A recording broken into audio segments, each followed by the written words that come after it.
Shalom. Shalom. Haleluya. Luar biasa. Selamat malam Bapak Erik, Pori, Ibu Mary, Pak Willy, Pak Hero, siapa lagi nih? Istriku kita, Susi dan Madeline, Miriam, Ibu Fosa. Ya. Nah, haleluya. Ketika saya di WA ditanya sama istri saya, temanya malam ini apa? Mikir, tetapi mikirnya nggak lama, gitu loh. Kenapa? Karena atau ada suara di hati, haleluya. Ya udah, saya bilang aja temanya haleluya, titik. Habis menyampaikan itu baru mikir, Tuhan, haleluya belajarnya gimana Tuhan? Ya kan, kita sering bilang haleluya, kita tahu artinya puji Tuhan, tetapi saya saja kalau dalam ibadah, ya itu boleh dibilang paling sering menyanyikan lagu yang namanya haleluya 12 kali, ya haleluya 12 kali. Nah, kita mau saya ajak ya, jadi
haleluya.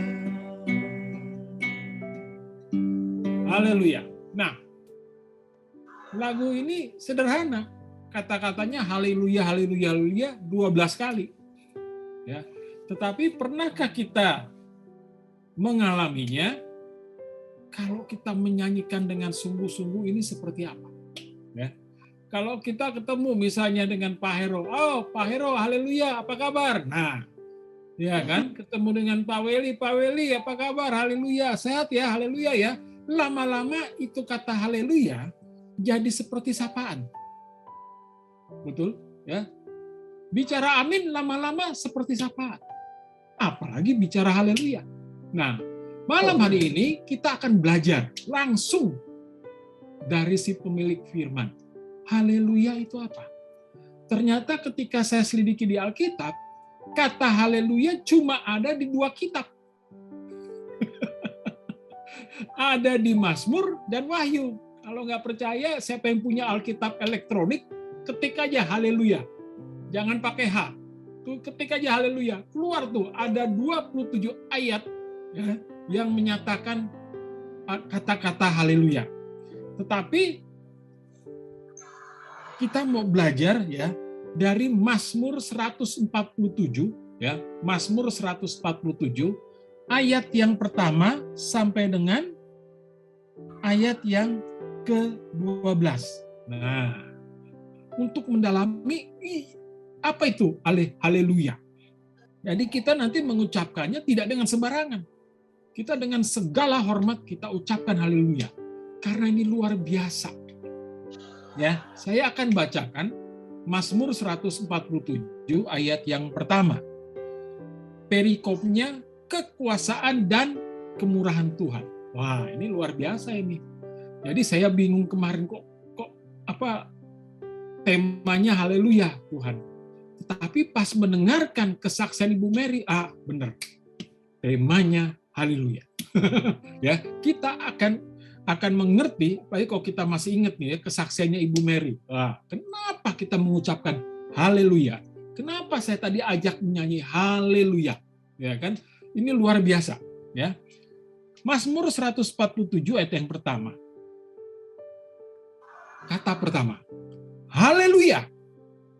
Sungguh bermazmur bagi Allah kita itu baik, bahkan indah, dan layaklah memuji-muji itu. Nah, jadi yang pertama-tama, Mazmur 147 ayat pertama, ya, haleluya, sungguh bermazmur bagi Allah kita itu baik. Bermazmur bagi Allah, ya.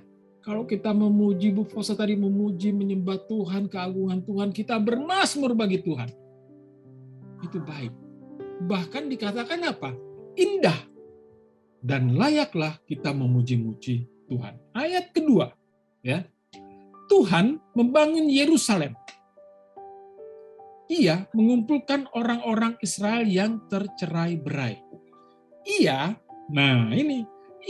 menyembuhkan orang-orang yang patah hati dan membalut luka-luka mereka. Wah, ini Bu Mary dapat berkat tuh. Tuhan menyembuhkan bahunya. Jadi layak kita katakan, haleluya, puji Tuhan. Kenapa? Bahunya sembuh. Nah, itu. Kalau kita terbeban, kita sakit segala macam, jangan lupa bermazmur buat Tuhan. Kenapa? Kenapa kita bermazmur haleluya? Karena Tuhan tuh menolong kita. Ya. Ayat keempat. Ia menentukan jumlah bintang-bintang dan menyebut nama-nama semuanya. Tuhan itu pencipta langit dan bumi, betul? Dan segala bintang, bulan, matahari. Makanya kita katakan haleluya. Dia yang menciptakan bumi dengan segala isinya. Besarlah Tuhan, ayat kelima, besarlah Tuhan kita dan berlimpah kekuatan, kebijaksananya tak terhingga. Kekuatan Tuhan itu luar biasa, saudara. Kebijaksananya luar biasa. Berapa kali kita jatuh dalam dosa, Tuhan itu begitu bijaksana terhadap kita. Kita ditolongnya, kita diangkatnya. Padahal nakalnya mungkin di hadapan Tuhan itu luar biasa kita ya, berkali-kali nakal, tetapi dikatakan di sini apa? Kebijaksanaannya tak terhingga. Tapi kalau kebijaksanaannya tak terhingga, jangan kita nanti jatuh lagi dalam dosa. Tenang aja, kebijaksanaannya tak terhingga. Oh, jangan begitu. Tetap kita harus selalu bertambah di dalam Tuhan. Ayat ke-6. Tuhan menegakkan kembali orang-orang yang tertindas. Nah, kalau kita tertekan, kita tertindas, kita direndahkan orang, saya pun pernah ngalamin gitu, ya. Tuhan akan menegakkan kita kembali. Kita nggak akan pernah dibiarkan terjatuh. Kita nggak akan pernah dibiarkan Tuhan terhina. Nggak akan. Ya, bahkan selanjutnya, tetapi merendahkan orang-orang fasik sampai ke bumi. Nah, jadi jangan sampai kita menjadi orang-orang fasik, gitu. Jangan sampai kita menjadi orang-orang yang sering saksi dusta. Jangan sampai kita orang-orang yang sering melanggar perintah Tuhan, karena orang-orang yang demikian akan direndahkan oleh Tuhan. Ayat 7. Bernyanyilah bagi Tuhan dengan nyanyian syukur. Bermazmurlah bagi Allah kita dengan kecapi. Kita bernyanyi buat Tuhan dengan gitar kita zaman sekarang. Ya, tetapi bernyanyilah bagi Tuhan dengan nyanyian syukur. Saya acap kali setiap ibadah kalau mau masuk firman, nyanyi dulu lagu haleluya. 12 kali. Kenapa? Karena yang punya firman Tuhan. Gampang sekali ya. Yang punya firman Tuhan, sebelum memulai, puji Tuhan dulu. Ya, sembah Tuhan dulu. Ya, supaya dia senang. Ya, supaya dia akan mencurahkan segala isi hatinya kepada kita, apa yang perlu bagi kita. Ya, itulah kasih karunia Tuhan.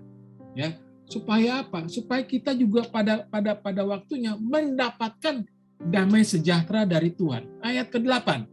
Dia yang menutupi langit dengan awan-awan, yang menyediakan hujan bagi bumi, yang membuat gunung-gunung menumbuhkan rumput. Artinya apa? Ada hujan,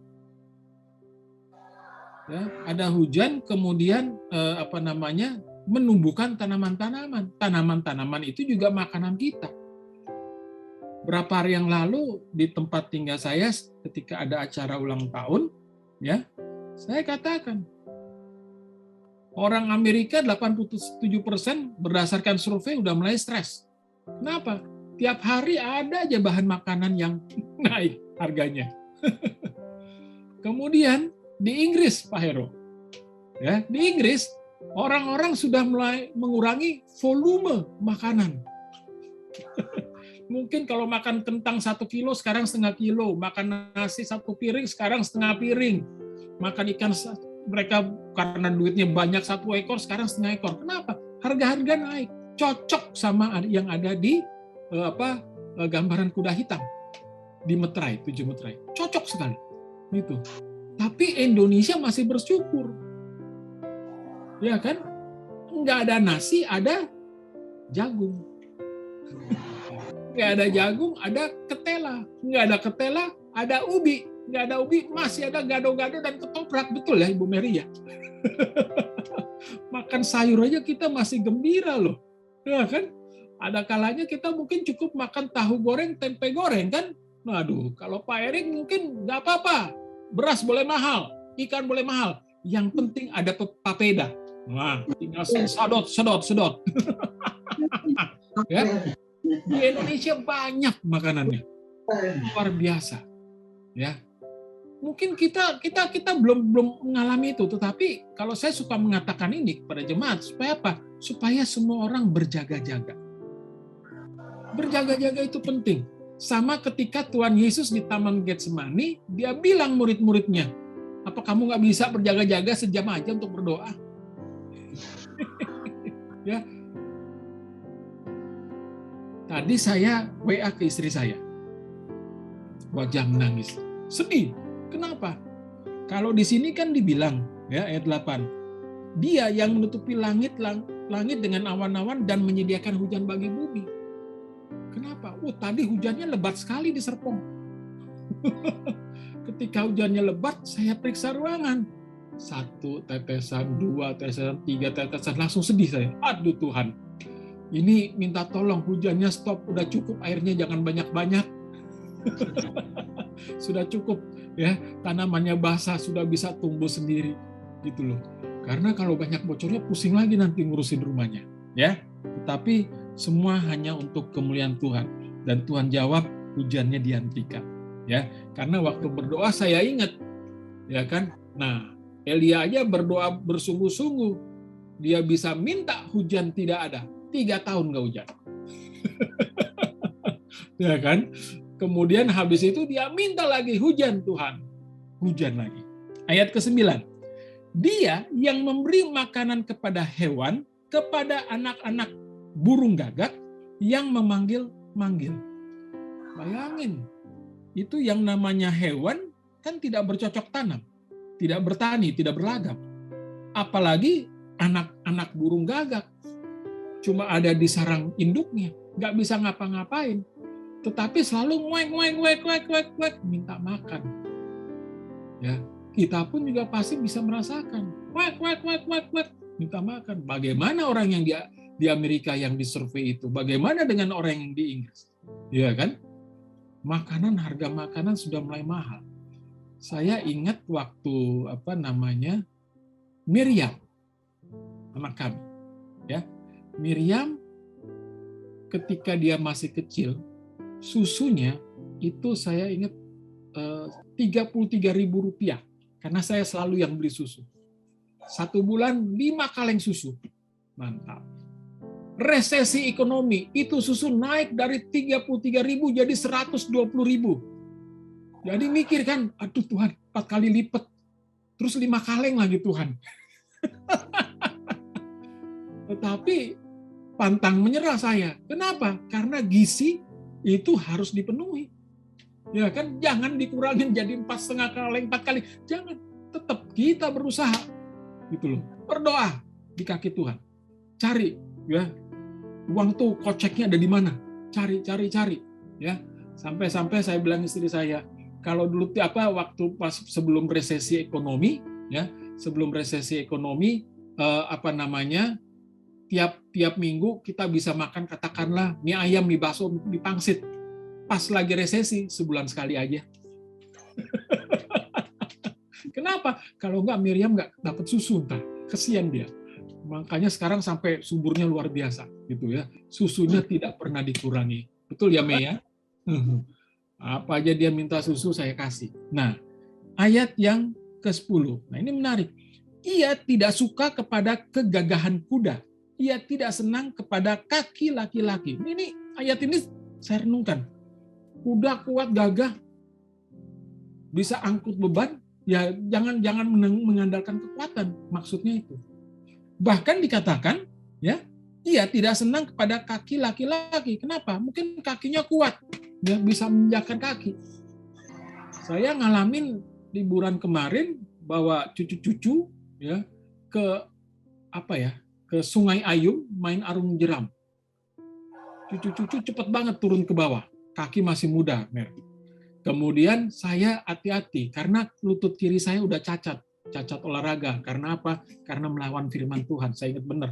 Jadi saya bertumpu turun dengan kaki kanan sampai lemes. Nah, ketika selesai bermain arung jeram, saatnya saya mesti naik ke atas kan. Wah, yang lain orang muda bisa ngebut. Saya 20 langkah istirahat, 20 langkah istirahat, ya kan, sudah berpegangan pada dayung, Rik. Sudah aduh, Tuhan ini udah nggak kuat lagi. Kalahnya di kaki. Emang jantungnya penyempitan banyak, emang pernah stroke, penyakit banyak. Hipertensi ada, saya sempat inget-inget tuh. Ini mesti pakai istirahat, jangan sampai nanti tensinya naik tinggi, entar atau pecah pembuluh darah, plus stroke di anak tangga nggak lucu, karena belakangan saya dengar, Pak, itu anak tangganya naik ke atas ke jalan raya di Ubud itu, anak tangganya ada 400 anak tangga. Akhirnya cucu paling kecil, dia dengan setia, dia turun, dia bilang, Opa, aku pegangin. Enggak. Nanti kamu terbanting. Karena beratku puluhan kilo, kamu paling baru 30 kilo. Aku beratnya bisa 3 kali dari kamu. Jangan angkat, Opa. Ya, jadi gitu. Jadi saya tahu pasti, kalau Tuhan sampai bilang, tidak senang pada kaki laki-laki, ya jangan mengandalkan tumpuan kaki sendiri. Nggak boleh. Kita harus mengandalkan siapa? Mengandalkan Tuhan, seperti kesaksian Ibu Mary tadi. Ayat 11. Tuhan senang kepada orang-orang yang takut akan Dia. Kepada orang-orang yang berharap akan kasih setianya. Itulah doanya Ibu Mary. Ya? Tuhan senang kepada orang-orang yang takut akan Dia. Ibu Mary nggak takut sama dokternya. Nggak takut sama biayanya. Karena ingat firman Tuhan. Ya kan? Bahkan apa? Ketika ingat firman Tuhan, ya, kepada orang-orang yang berharap akan kasih setianya, siapapun kita, selalu berharap sama kasih setia Tuhan. Amen. Haleluya. Kita selalu berharap. Saya ingat ketika Pak Erik sedang sakit, waduh, bukan Pak Erik aja yang berdoa, bukan Gina aja, bukan istrinya Ibu Kori, kita semua juga berdoa, Tuhan tolong Pak Erik, Tuhan. Ya, supaya sehat, sembuh, kuat. Puji Tuhan, masih kuat. Pak Weli masih sakit pinggang? Ada kesembuhan? Amin. Masih sakit sama ini, leher sama seperti Mary ini. Sekarang sebelah kiri ini susah, nggak bisa belok kiri. Bosen. Kita percaya. Berharap pada Tuhan. Ya, ayat 11. Tuhan senang kepada orang-orang yang takut akan Dia. Senjatanya itu. Takut. Firman bilang A, jangan kita bikin B. Firman bilang B, jangan kita bikin C. Jangan. Ya, takut akan Dia. Karena saya tidak takut firman, saya pernah ngata-ngatain orang pakai firman, terus terang. Tahun 1995. Akhirnya, Tuhan buat lutut saya cedera. Sampai sekarang. Jadi kalau saya turun tangga, naik tangga, saya mesti hati-hati lihat anak tangganya. Kenapa? Karena kalau sampai cedera lagi, waduh, saya pakai tongkat lagi jalannya, Pak Weli. Jadi naik turun tangga, lepas kacamata karena ada plusnya, supaya tidak salah injak. Itu. Dan selalu berharap pada apa? Kasih setia Tuhan. Ayat 12. Megahkanlah Tuhan, hai Yerusalem, pujilah Allah, hai Sion. Amin. Ya, ini luar biasa. Ya, jadi perikopnya kekuasaan dan kemurahan Tuhan. Jadi kita sebenarnya ketika mengatakan haleluya, kita sedang memuji-muji kekuasaan dan kemurahan hatinya. Jadi selamat kepada Mary yang mendapatkan kemurahan hati Tuhan. Pak Weli juga akan mendapatkan kemurahan hati Tuhan. Siapapun kita, haleluya, kita harus berharap sama Tuhan. Ya, ketika saya lagi dalam, terus terang, tadi istri saya tanya, kamu ada masalah apa? Saya diam. Saya harus berjuang, saya harus bergumul. Karena apa?